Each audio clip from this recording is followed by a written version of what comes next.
And behind the wheel of our shuttle, which is an excellent place for the driver to be, is Al. Good afternoon, Al.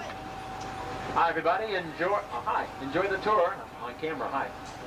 Now, he will be steering us out of course through our working production center. Our tour is scheduled to begin in about 30 seconds, so sit back, relax.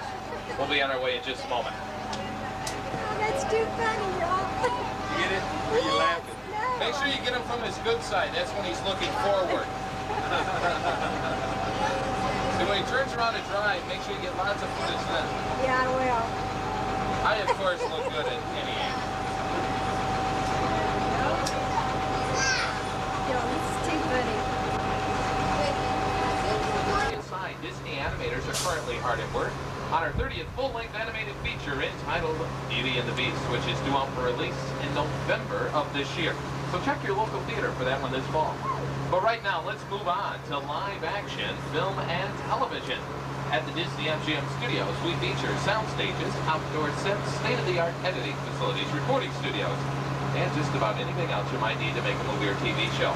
By the way, it's okay to shoot as much film and video as you like, so be sure to get those cameras ready.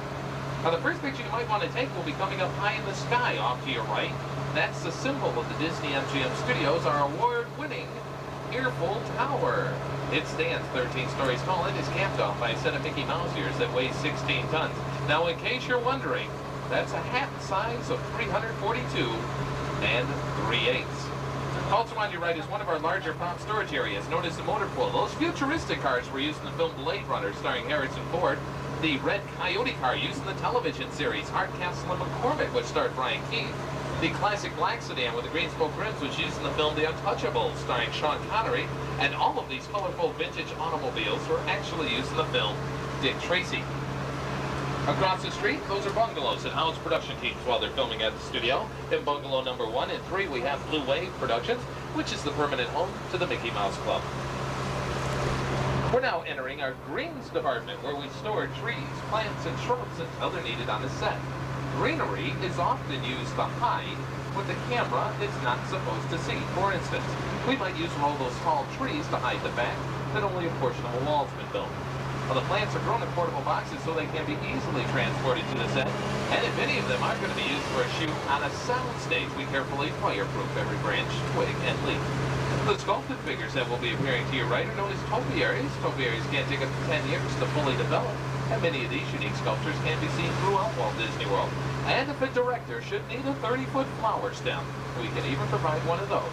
This unique prop was actually used in the film Honey, I Shrunk the Kids. Coming up next is one of our more glamorous departments, costuming. In costuming, it all begins with designer sketches, some of which you'll be able to see inside on the far wall. Then our seamstresses and tailors take over. They use over 175,000 yards of fabric each year to produce more than 12,000 garments. Over 180 artists design and manufacture costumes for our motion picture, television, and entertainment needs. As we ride through, watch for the displays coming up on your left, and you'll see costumes worn by Julia Roberts in Pretty Woman, Warren Beatty and Madonna and Dick Tracy, Julie Andrews and Mary Poppins, Michael Jackson's costume from Captain EO, and costumes worn by the co-stars of Who Framed Roger Rabbit. We are very proud to say that here in Florida, we do have the world's largest working wardrobe department with more than 2.5 million garments. Just beyond costuming is the studio's lighting department, which can provide up to 3.5 million watts of light for film and video production. That's enough power to illuminate the entire city of Orlando. Next is the Dick Tracy Makeup Shop. Included in this unique showcase are the appliances and masks that were used to transform actors such as Al Pacino and Dustin Hoffman into the comic book criminals for the film Dick Tracy. And adjacent to the makeup shop is our camera department. Here, technicians maintain all the film and video equipment that's used in the studio. Take a look off to your right. You'll see a very special Delta L-1011 that's been modified for film and video production. When it's not being stored in its custom-built hangar, this full-size aircraft can usually be found on one of our sound stages, providing a very realistic set for commercials, training videos, or a feature film. The last area we'll be passing by is the scenic shop. It's not unusual for props in movies and TV shows to come from such places as flea markets, antique shops, or even garage sales. But if we can't find it, we can always build it. In the scenic shop, carpenters construct and maintain the sets that are used on location. Now, these talented artisans have recreated everything from a 40-foot submarine used in an MTV rock video to the interior of the United States Supreme Court for the television miniseries Separate But Equal. A set that gets used over and over. It's known in the business as a standing set. A standing set can be as simple as a bedroom or as elaborate as the entire house. Coming up next, we're going to take a look at some very unusual houses. When production crews travel to cities and towns to film on location, they often have to deal with things that they have little or no control over, such as crowds, traffic, and noise. That's why they often prefer to shoot here on the studio backlot. This part of our backlot is known as Residential Street. Many people say they'd love to live in Disney World, but before you pack your bags and move into this neighborhood, you might want to take a real close look at this first house coming up on your right. Now, you may notice something rather odd. All of the houses on Residential Street are just facades or false fronts. As a matter of fact, the sign out front says it all. Open house. There are no insides or backs to any of these homes. But since different scripts call for different neighborhoods, every house on this street was designed to reflect a different style of American architecture. If your story takes place in the Northeast, for example, you may want to use a Pennsylvania Dutch-style home for a winter holiday scene. In fact, a production crew did just that. They trimmed the house of colored lights, brought in a few pine trees from the greens department, and then put down 50 tons of shaved ice and plastic to create man-made snow. The result? A white Christmas in July under sunny Florida skies. You see, one of the biggest advantages to filming on a backlot is we can even control the weather. Now, many of these homes have been featured in movies, television shows, and commercials. Oh, and does anyone recognize this beige house coming up on your left? That's home of the Emmy Award-winning Golden Girls, starring B. Arthur, Betty White, Rue McClanahan, and Estelle Getty. The exterior of the house is filmed right here, then edited together with interior footage shot on a soundstage out in California to create the finished show you see on TV. Once a house has been selected for a shoot, production designers come in, add props and dressings to give it a more lived-in look, and that's exactly what they've done to this last house from Residential Street. You'll notice they've added such things as a basketball goal, a newspaper on the porch, even the doghouse. Well, it's those details that make it look more like a real home. Coming up, that's the Bulldog Cafe. That was built for the new film The Rocketeer. Now, that's where the flyers meet to eat in the picture. And parked up front is the GV airplane flown by the movie's hero. Or should I say, appears to have been flown. That full-scale prop was never even intended to leave the ground. With the use of some tricky editing, smaller models, and close-ups of that plane, it appears to take flight across the big screen. As we round the corner, you'll see our urban counterpart to Residential Street. We call it New York Street.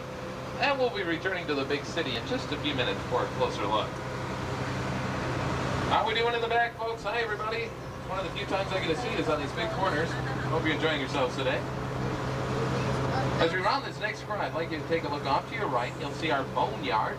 A lot bigger than the motor pool. The boneyard is where we store used cars, jeeps, boats, planes, trains, and even spaceships until they're needed for production. You may recognize a lot of this stuff. Double circus wagon from the Disney Channel. This black speedboat was custom built for Walt Disney Television's The 100 Lives of Blackjack Savage. It was modeled after, that's our 71 Blackbird spy plane. Now, if duty calls any of these authentic-looking Army vehicles could be easily drafted into service for a film or TV show. Helicopter cockpit from the film Blue Thunder, starring Roy Scheider back in 1983. Very interesting story behind this airplane tail section. When our prop department was searching for an airplane to go in the Casablanca scene at the Great Movie Ride, they found one down in Texas that looked the part. After checking the serial number, that airplane turned out to be the actual plane used in that famous airport scene of the 1942 classic that starred Humphrey Bogart and Ingrid Bergman. Of course, you'll be able to see the front half of that plane when you visit the Great Movie Ride today. Big orange trolley car was used in the hit film Who Framed Roger Rabbit. The interesting thing about it is actually a bus that's been modified to look like a trolley car. Now look closely at the trolley's steel wheels. You'll see they're just fiberglass coverings that cleverly hide the bus's tires. We also have two silver space bots that were used in the filming of the 1986 movie Flight of the Navigator. And these large colorful gears were used in the final scenes of the film Dick Tracy. Now, they may appear to be heavy steel, but they're actually just fiberglass and styrofoam. Now, remember when I told you all the houses on Residential Street were just facades? Take a look across the canal. You'll get a real backstage view. As you can see, there's not a lot of privacy in that community. Now notice how the architectural details, like the shingles on the roof, they stop just beyond camera range. That's because we only build what the camera needs to see. But what if the camera needed to see something that just wasn't there? What if we needed an environment we just couldn't find here in Central Florida? For example, in Central Florida, you'd never find an active oil field in the middle of a rocky, barren desert canyon. So when the studio was built, we included one here in our back lot, and we call it Catastrophe Canyon. In just a few minutes, we will be experiencing some very exciting special effects. So I'd like to recommend you secure any loose items you might be carrying. Also very important that you do remain seated. The set was modeled after an actual canyon in California, and it took well over 6 months to build. That's a lot of time for one set, but with all the great effects in here, I think you'll agree it was worth the effort. We'll be stopping in here for just a minute, and I'll let you in on some of the secrets that went into putting this set together. Now, that tanker truck is a good example of a large-scale prop like the ones we saw in the boneyard. It may not look too good, but it runs great. And it wasn't easy getting that truck in here. We couldn't just drive it across the ravine, so it had to be hoisted over the canyon wall and then lowered into place with a crane. And then, of course, they went ahead and set the parking brake to be ready to fall. Now, this solution is created by large, high-powered rain spouts that are located overhead, just out of camera range. Nozzles on the end of the spout spray the water outward, which gives it a more natural look as it's falling. If we wanted to increase its effect into a fierce thunderstorm, we could simply do so by adding a... C1, take two. That's the earthquake. Hang on, everyone.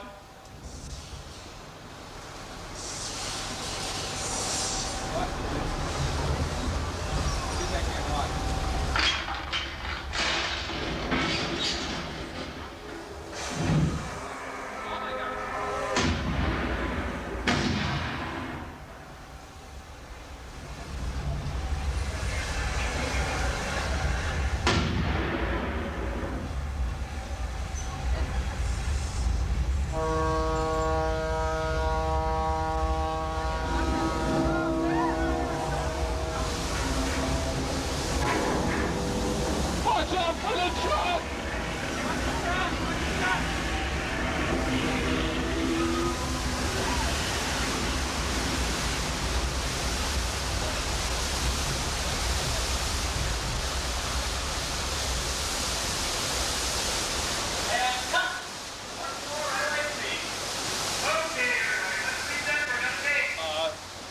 Did he just say reset for another take? I think that last one was just fine. Well, by now you probably figured out why we call this place Catastrophe Canyon. We'll get out here and I'll take you behind the scenes to tell you how those catastrophes were created. This is very good.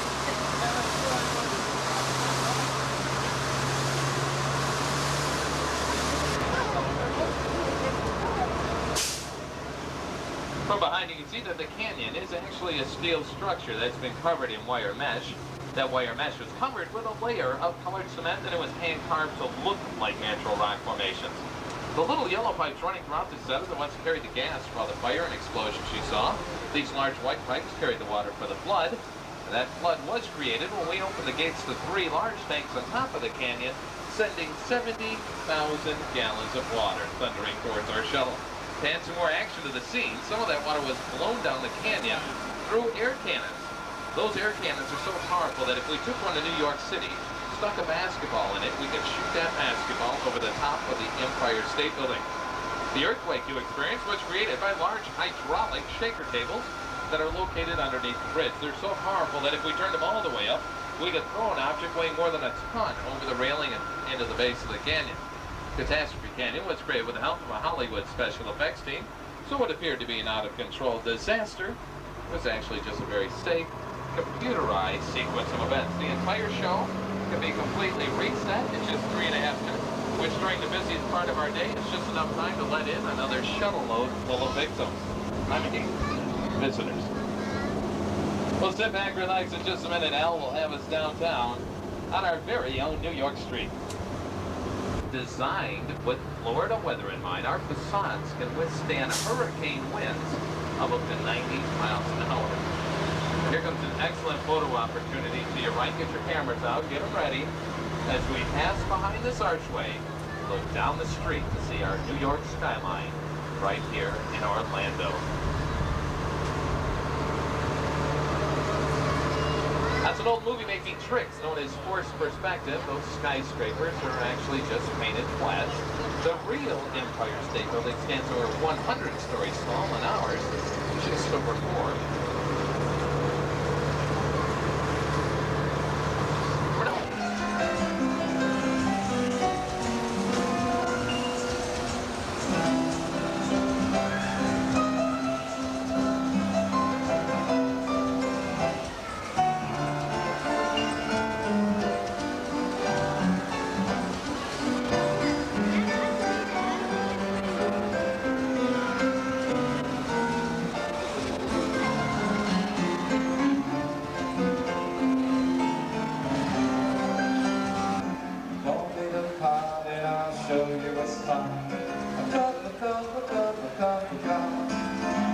Slip me a snug from a wonderful jug, and I'll put a rug as snug as a bug. Drop your nickel in the pot, Joe. I love coffee, I love tea, I love the girls and the girls love me.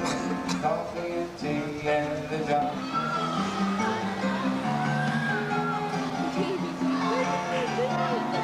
Let's keep looking. What is a boogie? The name of a boogie.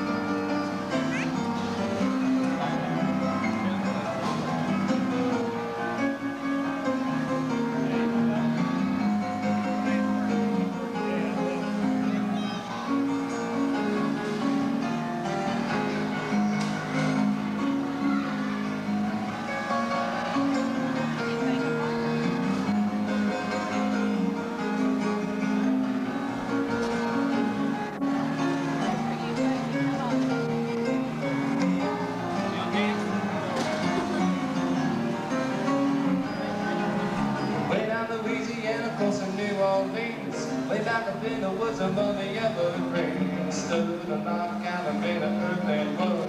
And in the country boy named Tracy Bigger, who never ever learned to read or write so well, but he could play the piano just like a ringing bell. Go, go, Tracy, go, go, go. Go, Tracy, go, go, go. Go, Tracy, go, go, go. I said go. Now Tracy be good.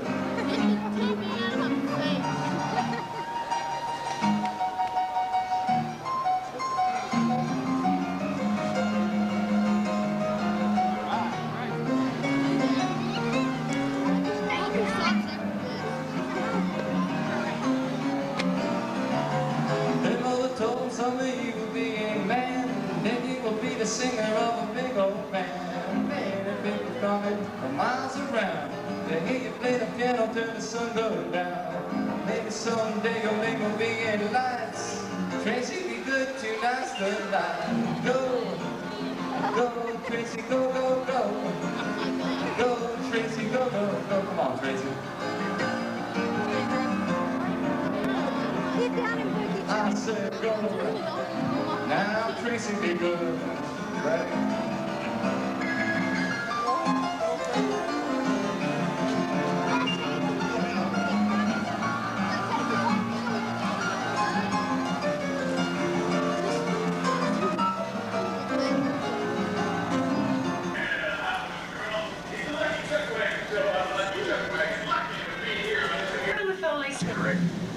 You know what sounds I love? Gangster movies and westerns. The sounds of those fights, you know, those great punches. How do they do that? My name is Tammy, and this is Chief. Down here we have Michelle. We'd like to welcome you inside the Magic to the Special Effects and Production Tour. The first stop on your tour right here, our Special Effects water tank. To get an idea what this unique set is all about, take a look at your overhead monitor. In the famous split back, and in the beside image, large dump tanks roll water over a scaled-down version of an ocean liner to create a tidal wave. Well, here at Disney MGM Studios, we have our own giant dump tank. I'm going to add wind. She's going to add rain. You're going to cue the action on the count of 3. I want everyone to yell, dump it. 1, 2, 3.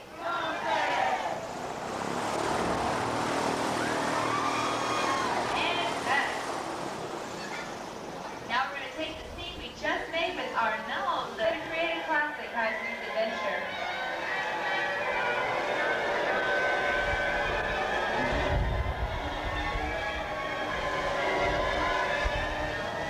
Now, can they sink a film's budget?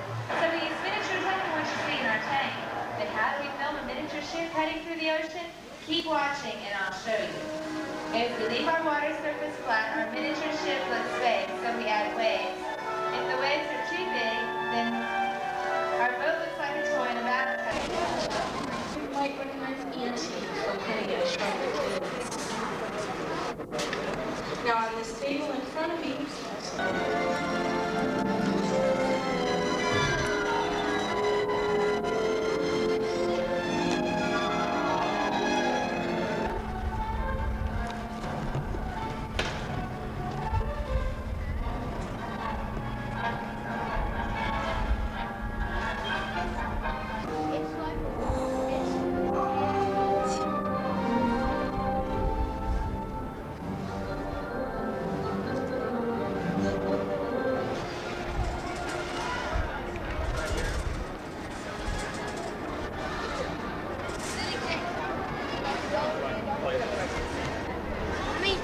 $1. What? I'm not sure on that.